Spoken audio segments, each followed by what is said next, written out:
성범죄자는 택시를 몰 수 없도록 지난해 관련 법이 변경됐죠. 하지만 시스템상의 문제 때문에 성범죄자가 최대 1년까지 택시를 계속해서 몰 수 있는 것으로 확인됐습니다. 시민들은 불안감을 감추지 못하고 있습니다. 유주성 기자입니다. 지난 9월 이모 씨는 성범죄자가 버젓이 택시를 모는 모습을 보고 깜짝 놀랐습니다. 지난해 성범죄자의 택시 운전을 금지하는 법이 시행됐고 김 씨는 최근 장애인 성추행 혐의로 유죄가 확정됐기 때문입니다. 이 씨는 곧바로 군청에 신고했습니다.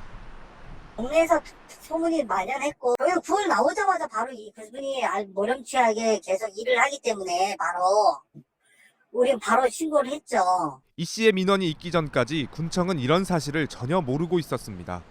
택시 면허를 관리하는 일선시군은 한국교통안전공단으로부터 1년에 한 번꼴로 택시 운전사들의 성범죄 이력을 통보받는데 그전까진 택시기사 중 누가 어떤 판결을 받았는지 알 수 없고 면허를 정지시킬 수도 없습니다. 교통안전공단이 지자체의 택시기사 성범죄 이력을 통보한 건 지난 7월입니다.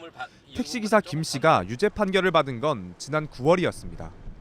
주민의 신고가 없었다면 택시기사 김 씨는 다음 통보 시점, 즉 내년 7월까지 택시 운전을 계속했을 가능성이 큽니다. 시민들은 불안감을 감추지 못합니다. 성범죄자에 대해서 그중에서는 개인적인 일이니까 알 수가 없으니까 자기들은 경찰청이나 이런 데서 연락이 올 때까지는 자기가 어떻게 처리할 수 없다, 그렇게 표현을 합니다.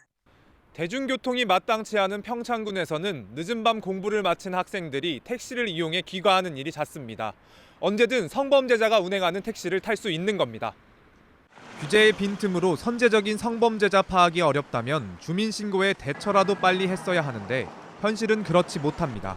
주민 이 씨가 신고한 건 10월 5일이지만 평창군이 김 씨의 택시 면허를 박탈할 수 있는 건 아무리 빨라도 11월 23일 이후입니다. 범죄 이력 조회와 판결문 확인, 청문 절차 통보를 거쳐 실제 청문 날짜가 오는 23일로 잡혔기 때문입니다. MBC 뉴스 유주성입니다.